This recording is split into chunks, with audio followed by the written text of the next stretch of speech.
Assalamualaikum warahmatullahi wabarakatuh. Alhamdulillah, alhamdulillahilladzi anzala as-sakinata fi qulubil mu'minin liyazdadu imanan ma'a imanihim walillahi junudus samawati wal ard wa kana Allahu 'aliman hakima. Asyhadu an la ilaha illallah wahdahu la syarika lah. Asyhadu anna Muhammadan abduhu wa rasuluhu la nabiyya ba'dah. Allahumma shalli wa sallim ala rasulil karim nabiyyina Muhammadin wa ala alihi wa sahbihi ajma'in. Usikum wa nafsi bi taqwallah faqad faza. Jamaah salat zuhur yang dimuliakan oleh Allah, alhamdulillah segala puji hanya miliknya, limpahan taufik hidayahnya mengantarkan kita salat zuhur berjamaah. Mudah-mudahan Allah Subhanahu wa taala selalu menerima dan meridhai seluruh amal ibadah kita, terutama di bulan Ramadan ini. Menjadikan kita banyak istiqomah sampai di ujungnya dan terus mempertahankan sampai kita keluar dari bulan Ramadan insyaallah. Jamaah sekalian yang dirahmati oleh Allah, pada kesempatan yang berbahagia ini kita akan berdiskusi tentang bahwa saum Ramadan itu membentuk kesolehan pribadi dan kesolehan sosial. Solehan pribadi artinya ya hubungannya seseorang dengan Allah Subhanahu wa taala atau Allah. Kesolehan sosial itu berkaitan dengan sesama manusia, hablu minas. Kalau kita perhatikan saum ini memang ibadah yang sudah ditetapkan goalnya oleh Allah Subhanahu wa taala. Baik goal yang sifatnya tentunya eksplisit tersurat begitu ataupun sifatnya adalah eksplisit tersirat. Yang tersurat jelas bahwa sering kita dengar bahwa ujung dari saum itu yang diinginkan oleh Allah adalah la'alakum tattaqun, agar kalian menjadi hambanya yang bertakwa. Dengan definisi takwa yang paling sederhana, yang meninggalkan apa yang diperintahkan oleh Allah dan meninggalkan apa yang dilarang dan juga menjalankan apa yang diperintahkannya. Artinya bahwa takwa ini lebih condong kepada kesolehan pribadi. Dan oleh karenanya kalau kita perhatikan bahwa selama Ramadan itu Allah persiapkan perangkat-perangkatnya untuk menghantarkan kita para hambanya ini, para shaim ini, untuk sampai kepada derajat takwa. Mulai sejak awal. Dan begitu masuk Ramadan, dikatakan Rasulullah SAW bahwa watughallu fihi sayatin. Di bulan Ramadan itu setan dibelenggu. Sehingga praktis bahwa yang kita hadapi itu adalah diri kita sendiri. Nafsu dan sisi-sisi kemalasan kita yang harus kita tundukkan untuk kemudian kita mampu beribadah kepada Allah Subhanahu wa taala. Setan dibelenggu. Dan di bulan Ramadan ini pula kalau kita rasakan bahwa begitu kita masuk, hampir seluruh kaum muslimin itu mengalami lompatan spiritual. Menjadi lebih dekat dengan Allah Subhanahu wa taala, menjadi lebih taat kepada Allah Subhanahu wa taala. Dan juga kita merasakan bahwa di bulan Ramadan Allah jadikan kita ini mudah sekali menjalankan yang diperintahkannya dan mudah pula meninggalkan apa yang dilarangnya. Dan ini tampak dalam fenomena yang terjadi bahwa hampir di semua masjid dimanapun itu berada selalu makmur begitu masuk di bulan Ramadan. Sekalipun bahwa kenyataannya seringkali juga bertahan di 10 hari yang pertama. 10 hari kedua sudah mengalami banyak kemajuan. Kemajuan saumnya. Insyaallah 10 hari ketiga wassalamualaikum. Mudik itu enaknya kita kalau di sini ya, bisa alasan mudik sehingga masjid sepi. Begitu kita mudik masjid juga sepi. Ternyata kita dapati tawaf di mall, ngitari diskonan, masya Allah, masjid ditinggalkan. Tapi bahwa kita sadari begitu kita masuk Ramadan itu memang kita lihat kaum muslimin itu spiritualnya luar biasa. Sehingga penuh kalau kita nggak berangkat duluan, sekali-kali nggak kebagian softnya. Dan oleh karenanya kita juga dapat pula kontak infak itu menjadi melimpah di bulan Ramadan. Kita dapat pula bahwa hampir setiap pojok masjid musola itu terdengar lantunan tadarus Al-Quran. Itu fenomenanya yang kita dapati pula di dalam kehidupan kita ini. Dan kita ini juga sebenarnya disadarkan oleh Allah Subhanahu wa taala bahwa kita ini mampu menjadi lebih baik daripada sebelumnya. Buktinya ibadah kita lebih puanter ketika di bulan Ramadan. Dan ternyata mampu kita. Mampu rajin ke masjid, mampu tilawah lebih banyak, mampu sholat malam tiap hari. Itu adalah cara Allah Subhanahu wa taala untuk menghantarkan kita ini sampai ke derajat takwa tadi. Belum lagi kalau kita perhatikan perangkat-perangkat yang di dalamnya itu semuanya juga kemudian yang Allah inginkan ini sebagai jalan bagi kita untuk sampai ke derajat takwa. Misalkan ya kita diwajibkan untuk kemudian shaum di bulan Ramadan ini. Sementara shaum ini mendidik kita untuk menjadi hamba yang dekat dengan Allah Subhanahu wa taala, dan sehingga setiap amal yang kita lakukan itu betul-betul karena Allah Subhanahu wa taala. Karena puasa ini kan satu ibadah yang agak sulit dipamerkan. Agak sulit. Gimana cara pamerkan? Masa antum terus gitu kan tidak mungkin ya. Menunjukkan bahwa kita baunya mulut nggak enak berarti puasa, itu tidak mungkin. Nah, sulit. Ini makanya ini mendidik kita ini betul-betul dekat dengan Allah, dan setiap amal yang kita lakukan itu betul-betul karena Allah Subhanahu wa taala. Dan itu pula sebabnya kemudian Allah memberikan apresiasi yang sangat besar kepada orang yang berpuasa. Dalam hadis yang diriwayatkan Imam Bukhari, beliau itu mengatakan bahwa kullu amali bani Adam yudha'aful hasanatu asyru amsalihah ila sab'i mi'atin dhifin. Seluruh amal Bani Adam itu dilipat gandakan pahalanya oleh Allah antara 10 sampai 700. Apapun bentuk amalnya itu.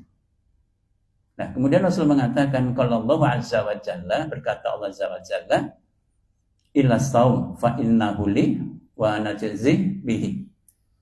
Bahwa kecuali puasa, kata Allah Subhanahu wa taala.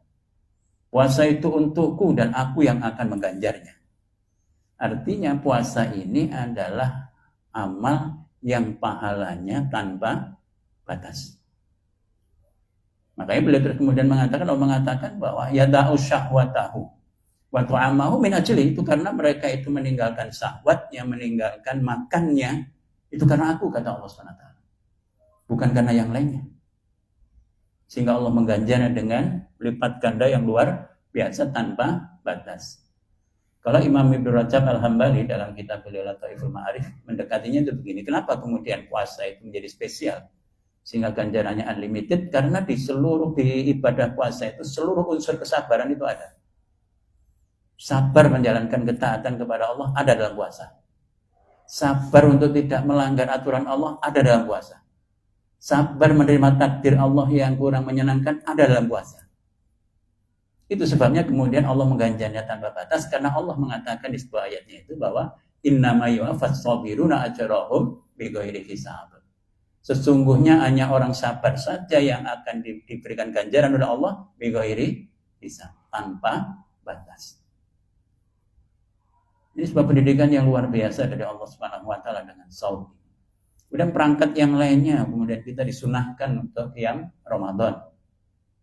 Yang istilah kita adalah sholat tarawih. Ya. Dan ini juga bagian dari cara pengkondisian Allah Subhanahu wa taala agar kita ini menjadi hambanya dekat dengannya. Karena sholat malam itu adalah sholat yang paling afdal setelah sholat fardu. Rasulullah SAW mengatakan afdalus sholat ba'dal faridah sholatul lail. Seafdal-afdalnya sholat setelah sholat fardu itu adalah sholat malam. Dan kita didik 1 bulan penuh untuk kemudian sholat malam di bulan Ramadan yang dikenal dengan qiyam Ramadan. Dan itu pun diberikan ganjaran motivasi yang luar biasa oleh Allah Subhanahu wa taala. Dalam hadis Bukhari dikatakan, "Man qama Ramadhana imanan wa ihtisaban, ghufira lahu ma taqaddama min dhanbi." Maka barang siapa yang qiyam di bulan Ramadan, salat tarawih itu dengan penuh keimanan dan hanya mengharap ridha Allah, maka diampunkan dosa-dosanya yang telah lalu. Dan kita lihat juga perangkat yang lainnya, bahwa kemudian kita juga disunahkan memperbanyak tilawatul Quran. Kemudian meneladani Rasulullah SAW. Dalam hadis Bukhari pula Rasulullah disampaikan bahwa kan Rasulullah sallallahu alaihi wasallam ajwadan nas wa kana ajwadu mayakunu fi Ramadan. Hina yalqahu Jibril. Wa kana yalqahu fi kulli lailatin min syahri Ramadan. Fa yudarisuhul Quran. Rasulullah itu adalah orang yang paling dermawan dan semakin dermawan ketika Rasulullah berada di bulan Ramadan. Banyak berinfak dan seterusnya. Lebih-lebih saat beliau ditemui oleh malaikat Jibril, dan malaikat Jibril itu menemui beliau setiap malam bulan Ramadan. Fayudarisul Quran, tadarus Al-Quran. Sehingga kemudian ini menjadi bahasa kita ini. Habit para ulama begitu masuk bulan Ramadan mereka itu melipat gandakan tilawatul Quran. Ya, sedangkan tilawatul Quran itu selalu bisa mendongkrak keimanan. Wa idza tuliyat alaihim ayatuhu zadatsum iman.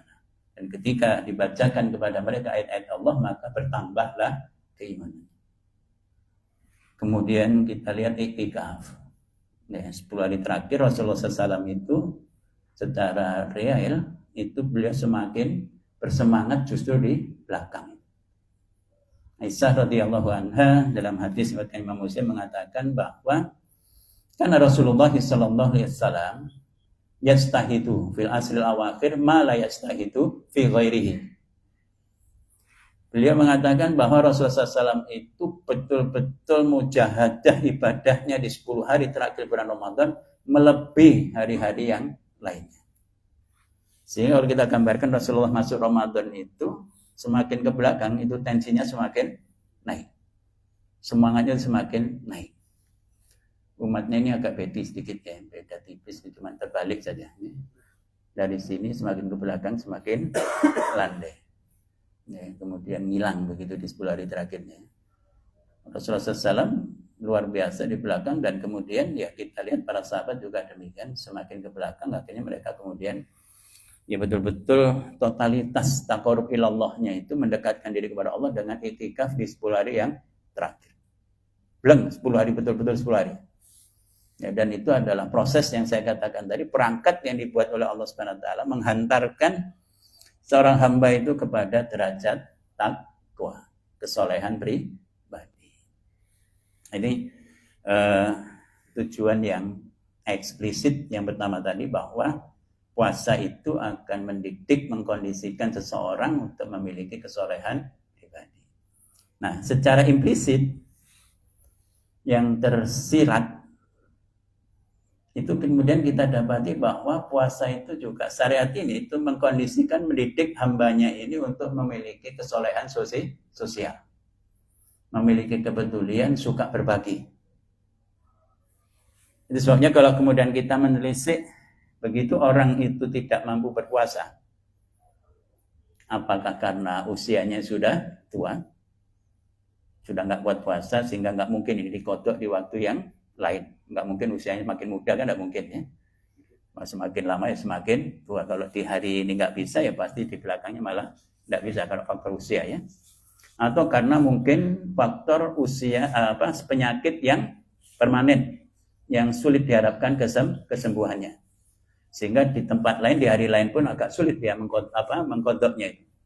Nah, untuk solusi orang yang seperti ini Allah Subhanahu wa taala memberikan jalan keluarnya dengan membayar fidyah. Fidyah itu apa bentuknya?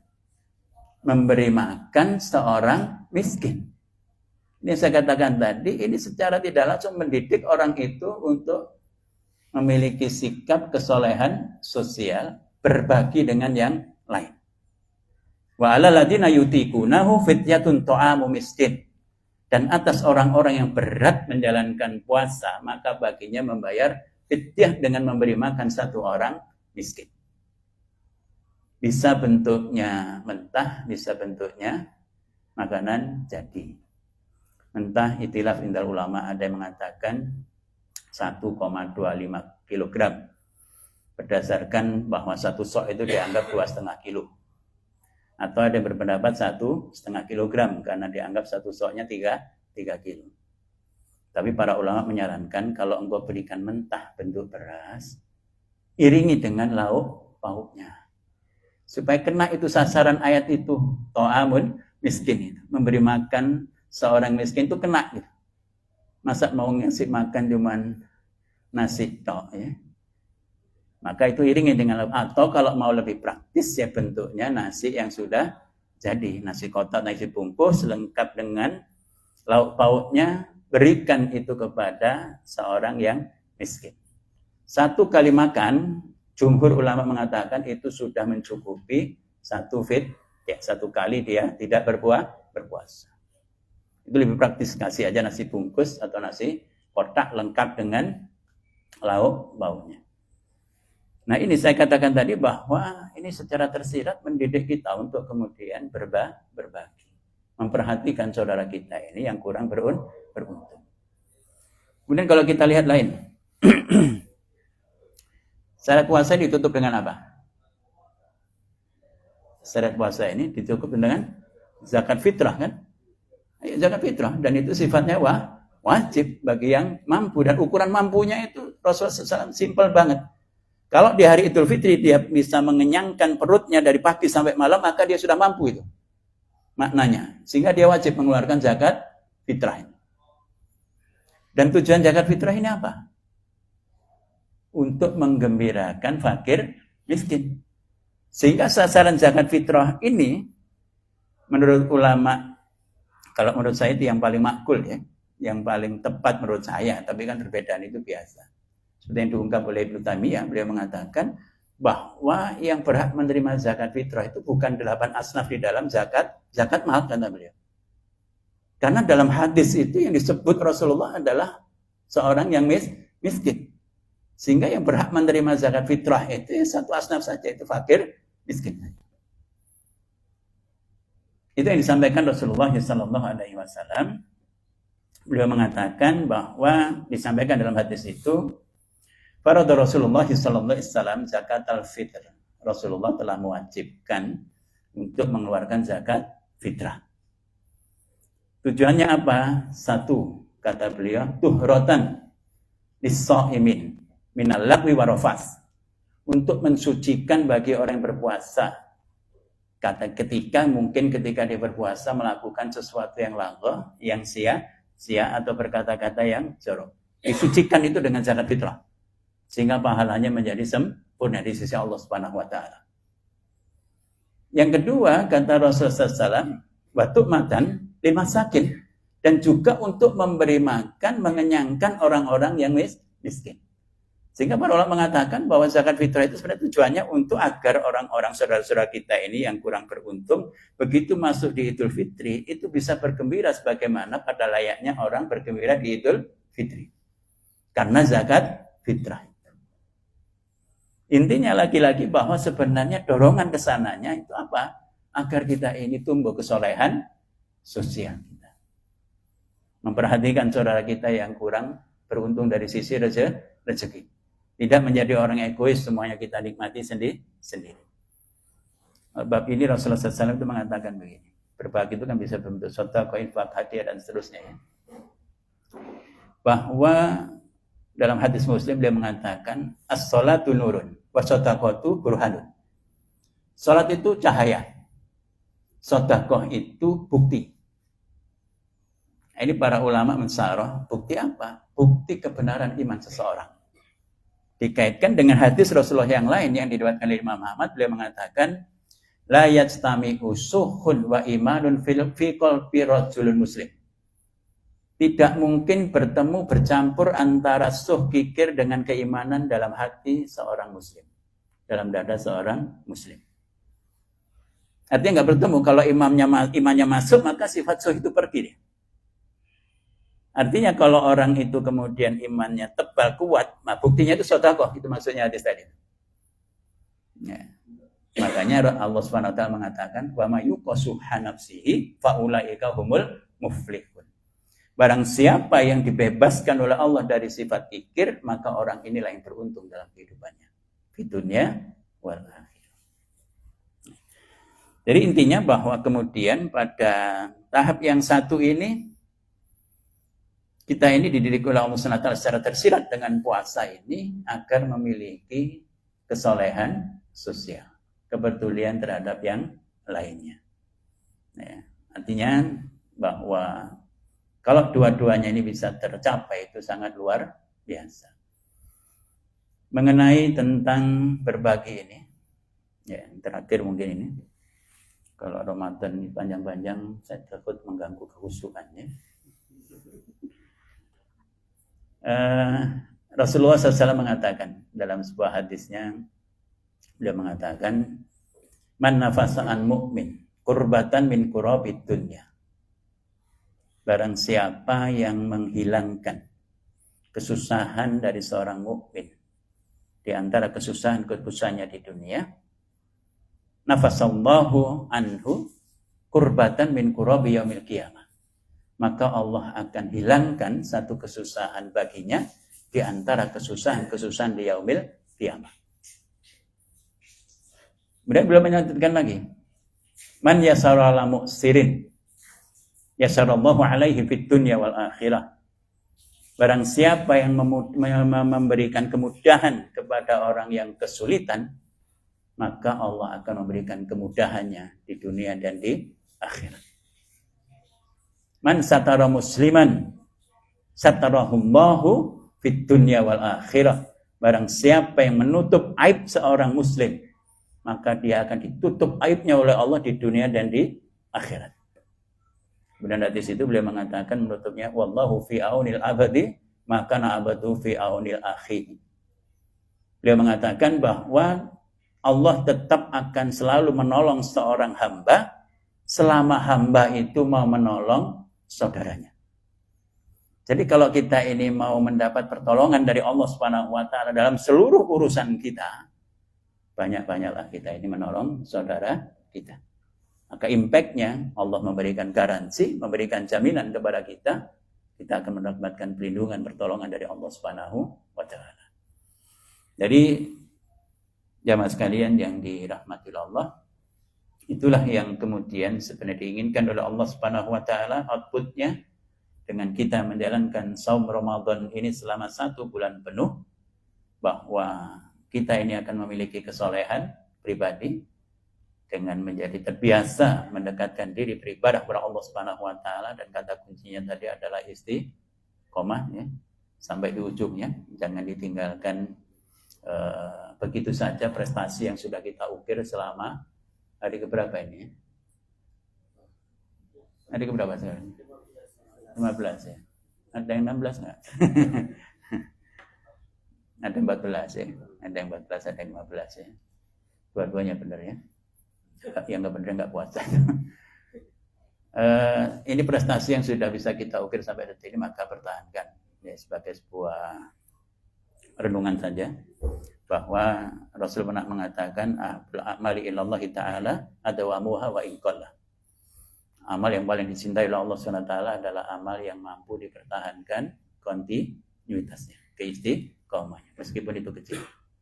Di sisi yang lain, Rasul pernah menasihati Abdullah bin Umar dengan mengatakan, ya Abdullah, la takun misla fulan.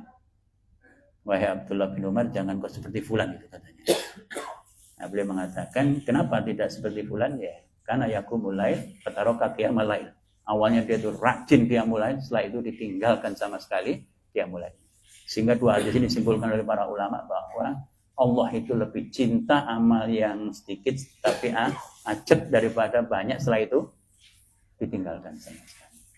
Maka saya katakan, kita sudah mengukir prestasi sampai hari ini, rajin beribadah kepada Allah SWT, maka jangan ditinggalkan sama sekali, karena ini termasuk amal yang tidak disukai oleh Allah dan Rasulnya Muhammad SAW. Jadi jemaah sekalian, sekali lagi bahwa puasa mendidik kita menjadi hamba yang punya kesolehan pribadi dan kesolehan sosial, sehingga insya Allah kalau ini betul-betul lahir dalam diri kita, ya kita termasuk hambanya yang selamat di dunia wal akhirah. Karena hablum minallahnya bagus, hablum minannasnya juga bagus, ya, sehingga kehidupan kita akan selamat. Itu saja mungkin yang bisa saya diskusikan dalam kesempatan yang berbahagia ini. Kurang lebihnya mohon maaf. Alafu minkum wa barakallahu fikum. Billahi taufiq wal hidayah. Assalamualaikum warahmatullahi wabarakatuh.